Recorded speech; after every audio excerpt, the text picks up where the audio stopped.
ওম নমঃ শিৱায় নমস্কাৰ বন্ধুসকল পুনে এটা গুৰুত্বপূৰ্ণ ভিডিঅ'লৈ স্বাগতম জনাইছোঁ বিষ ৰাশিৰ জাতক-জাতিকাসকলৰ 2025 চনৰ এপ্ৰিল মাহটো কিদৰে পাৰ হ'ব এপ্ৰিল মাহত কেনে ধৰণৰ পৰিৱৰ্তন লোৱা হৈছে কোনখিনি ক্ষেত্ৰত অলপ সাৱধানতাৰ অৱলম্বন কৰিব সকলোখিনি তথ্য আপোনালোকে এই গুৰুত্বপূৰ্ণ ভিডিঅ'টোৰ জৰিয়তে জানিব পাৰিব এই ৰাশিফল ভিডিঅ'টো হৈছে চন্দ্ৰমা গতি আধাৰিত ৰাশিফল যদিহে আপোনালোকে আমাৰ এই চেনেলটো নতুন কৰি চাই আছে চেনেলটো সাবস্ক্ৰাইব কৰি দিব 2025 চনৰ এপ্ৰিল মাহৰ ৰাশিফল অনুসৰি বিষ ৰাশি জাতক-জাতিকাসকলৰ বাবে নতুন আশাৰ আৰু সম্ভাৱনাৰ মাহ বুলি কৈছে সঠিক দিশত যদি প্ৰচেষ্টা কৰে নিশ্চয়কৈ বা চেষ্টা কৰে কামখিনি যদি ভাল ধৰণে কৰে নিশ্চয়কৈ সফলতা পাব বুলি কৈছে এই সময়খিনিত অৰ্থনৈতিক দৃষ্টিকোণৰ পৰা আপোনালোকৰ সময় অনুকূল বুলি কৈছে এই সময়খিনিত ধৈৰ্য ধৰিব লাগিব শক্তি আৰু আত্মবিশ্বাস আপোনালোকৰ বৃদ্ধি পাব বুলি কৈছে আপোনালোকে এই মাহৰ পৰা বিশেষকৈ নতুন কিছুমান চিন্তাৰ চৰ্চা বা পৰিকল্পনা বা প্ৰজেক্ট কাম আপোনালোকে আৰম্ভ কৰাৰ বাবে ভাল সময় বুলি কৈছে এই সময়খিনিত কিন্তু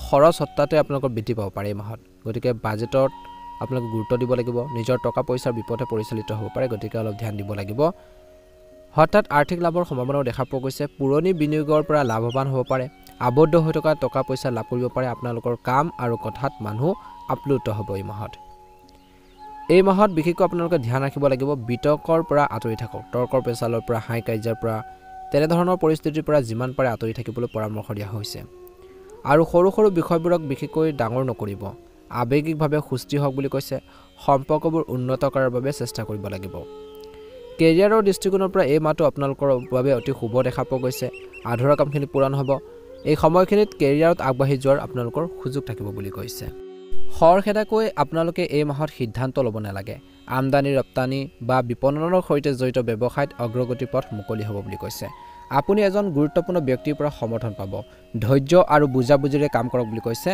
আপোনালোকৰ কাম আৰু কথাত মানুহ আপ্লুত হ'ব বুলি কৈছে এই সময়খিনিৰ পৰা আপোনালোকৰ পৰিয়ালৰ সদস্যৰ পৰা সহায় পাব এই সময়খিনিত পৰিয়ালৰ সৈতে ভ্ৰমণৰ পৰিকল্পনা কৰিব পাৰে এই মাহৰ প্ৰথম সপ্তাহৰ আৰম্ভণি সময়ছোৱাৰ পৰা প্ৰেম জীৱনৰ বাবে ইতিবাচক সময় হ'ব নতুন সম্পৰ্কৰ কিছু লোকৰ আৰম্ভ হ'ব পাৰে আপোনালোকৰ অনুভৱ প্ৰকাশ কৰাৰ সুযোগ পাব প্ৰস্তাৱ গ্ৰহণ কৰা হ'ব পাৰে বুলি কৈছে আত্মীয়ৰ লগত বিশেষকৈ এই মাহৰ প্ৰথম সপ্তাহত কিবা এটা ভুল বুজাবুজিও হ'ব পাৰে আপোনালোকৰ কথা আৰু আচৰণ কিন্তু নিয়ন্ত্ৰণ কৰিব লাগিব পুৰণি বিষয়ৰ বাবে সম্পৰ্কত কিছু আপোনালোকৰ খেলিমেলি বা তৰ্ক পেচাল হোৱাৰ পৰিস্থিতিৰ সৃষ্টি হ'ব পাৰে বুলি কৈছে বিশেষকৈ এই মাহত পৰিয়ালত সুখ কঢ়িয়াই আনিবলৈ গৈ আছে পৰিয়ালৰ কোনো অবিবাহিত সদস্যৰ বাবে সুসম্পৰ্কৰ সম্ভাৱনা আছে এই সময়খিনিত কৈছে যে আপুনি আপোনালোকৰ কঠোৰ পৰিশ্ৰমৰ দ্বাৰা যিকোনো কঠিন কাম সমাধান কৰিব হোৱাৰ পিছতো আপোনালোকৰ শক্তি থাকিব পৰিয়ালৰ কোনো সদস্য সমস্যা সমাধান বিচাৰি পালে ঘৰখনত শান্তিপূৰ্ণ পৰিৱেশৰ সৃষ্টি হ'ব বুলি কৈছে কেতিয়াবা পাৰিবাৰিক আৰু ব্যক্তিগত কাম-কাজৰ মাজত সমন্বয় বজাই ৰখাৰ ক্ষেত্ৰত কিছু অসুবিধাৰ সৃষ্টি হ'ব পাৰে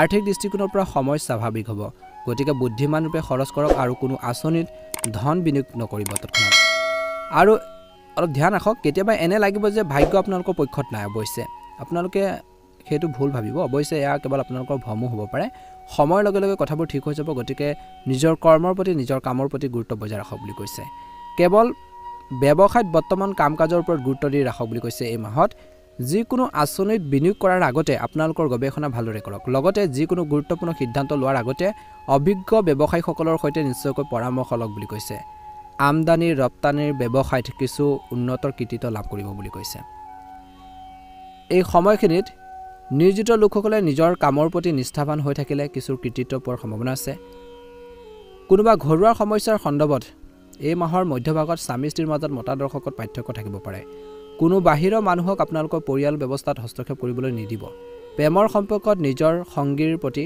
সন্মান বজাই ৰাখক ইজনে সিজনক ৰেছপেক্ট কৰক এই মাহৰ মধ্যভাগত কাহ চৰ্দিৰ দৰে সমস্যাবোৰ বাঢ়িব পাৰে ৰোগ প্ৰতিৰোধ ক্ষমতা শক্তিশালী কৰি ৰাখিবলৈ দৈনন্দিন সুষম ৰুটিন আপোনালোকে বজাই ৰাখক বুলি কৈছে এচিডিটিৰ পৰা সকাহ পাবলৈ গধুৰ খাদ্য খোৱাৰ পৰা বিৰত থাকিব লাগিব এই মাহৰ শেষৰ ফাললৈ বিশেষকৈ নতুন উৎসৱৰ জৰিয়তে আপোনালোকে লাভৱান হ'ব নতুন যোগাযোগৰ জৰিয়তে আপোনালোকে আগবাঢ়িব সুযোগৰ লগতে প্ৰত্যাহ্বানো আহিব বুলি কৈছে কিন্তু সময় সঠিকভাৱে পৰিচালনা কৰিলে আপুনি সেইবোৰ সমাধান বিচাৰি পাব বুলি কৈছে এই মাহত আপোনালোকৰ লুকাই থকা আভ্যন্তৰীণ যি আপোনালোকৰ প্ৰতিভাবোৰ বুজি লওক আপুনি যে কিবা এটা কৰিব পাৰে সেইখিনি ক্ষেত্ৰত গুৰুত্ব প্ৰদান কৰক সেইবোৰ সৎ ব্যৱহাৰ কৰক ইয়াৰ দ্বাৰা আপোনালোকে শান্তি পাব আগবাঢ়ি যাব পাৰিব কনফিডেন্স বাঢ়িব সম্পত্তি ক্ৰয় বিক্ৰয়ৰ সম্পৰ্কিত কাম আপোনালোকৰ ইচ্ছামতে এই মাহত হ'ব পাৰে কোনোবা প্ৰতিযোগিতাত যুৱক যুৱতীসকলে সফলতা লাভ কৰাৰ প্ৰবল সম্ভাৱনাও দেখা পোৱা গৈছে ধ্যান ৰাখক আনৰ কামত হস্তক্ষেপ নকৰিব আৰু নুসুধাকৈ কাকো পৰামৰ্শ একেবাৰে নিদিব। কাৰোবাৰ যদি কিবা এটা সমস্যা হয়, প্ৰব্লেম হয়,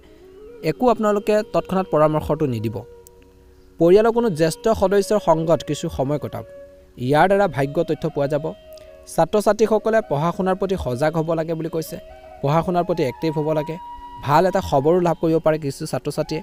এই এপ্ৰিল মাহত আপোনালোকৰ প্ৰয়োজন পূৰণৰ বাবে ধন বুদ্ধিমানৰূপে ব্যৱহাৰ কৰিব লাগিব। গতিকে নিজৰ টকা পইচা, নিজৰ সাঁচতীয়া ধন বিশেষকৈ আপোনালোকে বুদ্ধিমানৰূপে যদি ব্যৱহাৰ কৰে, তাক যদি ইউজ কৰে, নিশ্চয়কৈ আপোনালোকে ভাল প্ৰতিফলন দেখিবলৈ সক্ষম হ'ব। কৰ্মৰ ক্ষেত্ৰত কিছুমান সমস্যাৰ সৃষ্টি হ'ব পাৰে, কিছু প্ৰব্লেম হ'ব পাৰে। সকলো কৰ্মচাৰী কাম কাজৰ ওপৰত চকু ৰখাটো অতিকৈ প্ৰয়োজনীয়। গতিকে সকলো কৰ্মচাৰীৰ ওপৰত আপোনালোকে চোকা দৃষ্টি ৰাখিব বা চাই চিতি চলাটো প্ৰয়োজন আছে। আপোনাৰ কাৰ্য পৰিচালনাৰ শ্বেয়াৰ কৰাটো এৰক বুলি কৈছে। অৰ্থাৎ আপোনালোকৰ নিজৰ কাম বা নিজৰ যি কাম কৰা প্লেনিংবোৰ সকলোকে ক'ব নালাগে। নিজৰ গোপনীয়তা অৱলম্বন কৰিব লাগিব। সকলো কথা সকলো ব্যক্তিৰ আগতে কিন্তু প্ৰকাশ কৰিব নালাগে। কিছুমানে কি হ'ব, ইয়াৰ পৰা আপোনালোকৰ সুবিধা ল'ব পাৰে। গতিকে সকলো কথা শ্বেয়াৰ নকৰিব। মনত ৰাখিব, কৰ্মৰ ক্ষেত্ৰত আপোনালোকৰ ছিনিয়ৰ হওক বা বিষয়াৰ সৈতে সম্পৰ্ক আপোনালোকে সঠিক সমন্বয় ৰাখিব লাগে, মিলা প্ৰীতি ৰাখিব লাগে, আণ্ডাৰষ্টেণ্ডিং ৰাখিব লাগে, বুজাবুজিৰ মাধ্যমেৰে চলক বুলি কৈছে। কিবা এটা দায়িত্ব দিলে আপোনালোকে না বুলি নক'ব। যদি সেইখিনি আপোনালোকে কৰিব পাৰে, আপোনালোকৰ সামৰ্থ্য আছে, আপুনি কৰাৰ কেপাচিটি আছে, নিশ্চয়কৈ কৰক বুলি কৈছে। প্ৰশংসা লাভ কৰিব। আগবাঢ়ি যাবৰ বাবে আপোনালোকে চান্স পাব পাৰে, কিবা এটা সুবিধা উপলব্ধ হ'ব বুলি কৈছে। অত্যধিক নিষেধাজ্ঞাৰ বাবে কৰ্মচাৰীসকলে অলপ অসুবিধাৰ অনুভৱো কৰিব পাৰে বুলি কৈছে। এই মাহত স্বামী স্ত্ৰীৰ মাজত ইজনে সিজনৰ প্ৰতি বিশ্বাস আৰু সহযোগিতাৰ অনুভূতি থাকিব লাগে। ইজনে সিজনৰ ওপৰত কিন্তু বিশ্বাস লাগিবই, সহযোগিতা লাগিবই। আৰু সেইখিনি যেতিয়া অভাৱ হ'ব মাহত, কিন্তু খেলি মেলি হ'ব। গতিকে ইজনে সিজনক ছাপোৰ্ট দিব লাগিব, বিশ্বাস থাকিব লাগিব। যেতিয়া অবিশ্বাস থাকিব, সম্পৰ্কত বিভাজন হ'ব পাৰে। যেতিয়া বিশ্বাস থাকিব, সহযোগিতা থাকিব, ইয়াৰ দ্বাৰা ঘৰখনৰ সুখ আৰু শান্তিও আপোনালোকে বজাই ৰাখিব পাৰিব। প্ৰেমৰ সম্পৰ্ক চম্ভালিবলৈ বুদ্ধিমানৰ কাম কৰিব লাগিব। ইজনে সিজনৰ অনুভৱক সন্মান কৰিব লাগিব, ৰেচপেক্ট কৰিব লাগিব। যিকোনো সিদ্ধান্ত লওঁতে জীৱনসংগীৰ সৈতে আলোচনা কৰিহে সিদ্ধান্তবোৰ ল'লে উপকৃত হ'ব। মাহটোৰ ভিতৰত স্বাস্থ্যৰ কিছু মন্থৰ হৈ থাকিব। বৰ্তমান বতৰৰ বাবে কাহ চৰ্দি বা বুকুৰ সংক্ৰমণ আদিৰ সমস্যাই আপোনালোকক অলপ অশান্তিও দিব পাৰে বুলি কৈছে। গৰম, ঘাম, প্ৰদূষণ আদিৰ পৰা নিজকে বৰ্তমান সময়ত ৰক্ষা কৰক বুলি কৈছে। এপ্ৰিল মাহত তৎক্ষণাত চিকিৎসকৰ ওচৰত নিজৰ চিকিৎসা কৰক বুলি কৈছে। যদি হেল্থৰ প্ৰব্লেম চলি আছে, সমস্যা হয়, গতিকে ধ্যান দিব লাগিব। অসাৱধানতাৰ বাবে আপোনালোকৰ সমস্যাবোৰ বাঢ়িব পাৰে। উপযুক্ত পৰিমাণত পানী সেৱন কৰক, কাৰণ পানীৰ অভাৱত কিছু সমস্যাৰো আপোনালোকৰ সৃষ্টি হ'ব পাৰে বুলি কৈছে। যদি আপোনালোকৰ কিছু কাম স্থবিৰ হৈ পৰিছিল, তেন্তে এই মাহত গতি লাভ কৰিব। ইয়াৰ ফলাফলো দেখিব। বেছিভাগ কামেই পৰিকল্পিতভাৱে কৰা হ'ব বুলি কৈছে। কিন্তু যিকোনো গুৰুত্বপূৰ্ণ সিদ্ধান্ত লোৱাৰ সময়ত নিশ্চিতভাৱে পৰিয়ালৰ লগত পৰামৰ্শ লওক। এই মাহত আপুনি নিশ্চিতভাৱে সঠিক সমাধান পাব। বহিৰাজ্যলৈ যাবলৈ চেষ্টা কৰা মানুহে কিছু ভাল খবৰ পাবলৈ গৈ আছে। বিলাসিকতাত খৰচ কৰিলে কেৱল সুখহে আহিব বুলি কৈছে। যদি ধন ক'ৰবাত আবদ্ধ হৈ থাকে, তেন্তে সময়ত উদ্ধাৰ কৰক। ব্যক্তিগত বিষয়ক লৈ কিছু মতানৈক্য বা যুক্তি থাকিব, কিন্তু প্ৰতিকূল পৰিস্থিতিত আতংকিত হোৱাৰ পৰিৱৰ্তে সমাধান বিচাৰি উলিয়াবলৈ চেষ্টা কৰক। যদিও আপোনালোকৰ মনোবলেৰে পৰিস্থিতি শুধৰাই দিব পাৰিব। পৰীক্ষাত ভাল ফলাফল লাভ কৰিবলৈ সক্ষম হ'ব ছাত্ৰ ছাত্ৰীসকলে। অধিক কষ্ট যদি কৰি আছে, কিবা এটা ভাল ফলাফলো পাব। ব্যৱসায়িক কাৰ্যকলাপ সংগঠিত হৈ থাকিব। সহকৰ্মীসকলৰ পৰা উপযুক্ত সহযোগিতাও লাভ কৰিব এই মাহত। এই মাহৰ মধ্যভাগত বিশেষকৈ যদি আপুনি অংশীদাৰিত্বৰে সম্পৰ্কে যোগদান কৰাৰ পৰিকল্পনা কৰিছে, তেন্তে মাহৰ শেষৰ ফালে ইয়াক আৰম্ভ কৰাটো অতি লাভজনক হ'ব। কিন্তু একে সময়তে কোনো ব্যৱসায়িক পৰিকল্পনাত বিনিয়োগ কৰাৰ বাবে অনুকূল সময়, কিন্তু ভাবি চিন্তিহে কৰক বুলি কৈছে। কাৰণ আপোনালোকৰ টকা পইচা ক'ৰবাত আবদ্ধ হৈ পৰিব পাৰে। চৰকাৰী চাকৰিৰ এটাত বিশেষকৈ ৰাজহুৱা স্থানত বহুত সাৱধান হ'ব লাগে, নহ'লে মানহানিৰ দৰে পৰিস্থিতিৰ সৃষ্টি হ'ব পাৰে বুলি কৈছে।